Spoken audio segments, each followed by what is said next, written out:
When you're driving up a hill, you want to help the engine perform its best. The RV is very heavy to begin with, so putting it into a lower gear will not only help you get more power out of your engine and go faster, it's also better for the health of the vehicle. In order to downshift, release your foot off the gas and tap the gear shifter to the left.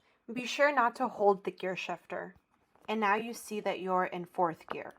If you need a little bit more power than that, you can tap to the left again, and now you're in third gear. Again, remember to release your foot off the gas pedal every time you want to change gears.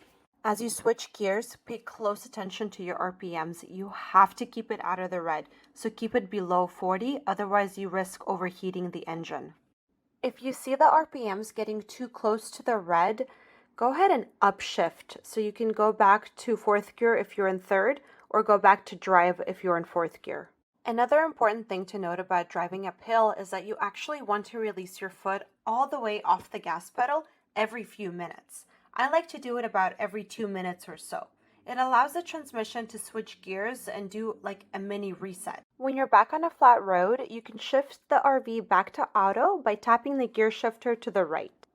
It's also helpful to put the RV into a lower gear when you're driving downhill. It helps to slow down the RV using the engine so that you don't have to ride the brakes so hard.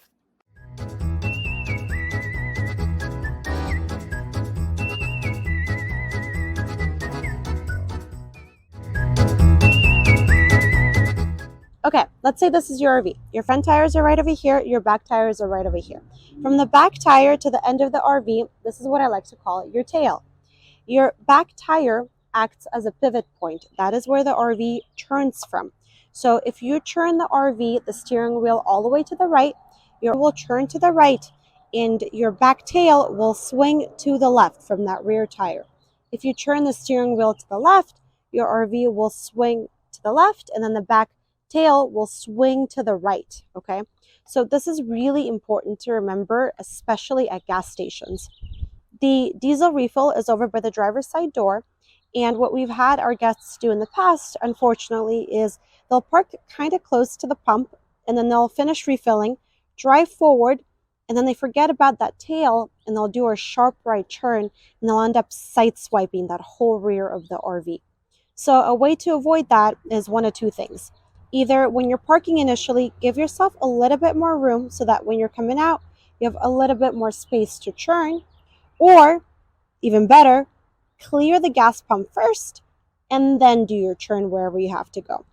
The other thing you need to remember is that your pivot point, it doesn't just work from left to right, it also works up and down. So if you're entering or exiting a plaza with a steep driveway, or anywhere with a steep driveway really, when your RV goes up to enter the plaza, your back bumper, is going to go down. And then when you're exiting and you come down, the back bumper will first go up, but then it will also come down. So the way to avoid damaging the rear bumper is you have to go very, very slowly when you're entering or exiting these steep driveways. And also, if you can, don't go straight on, but go at an angle like a sports car. That really helps.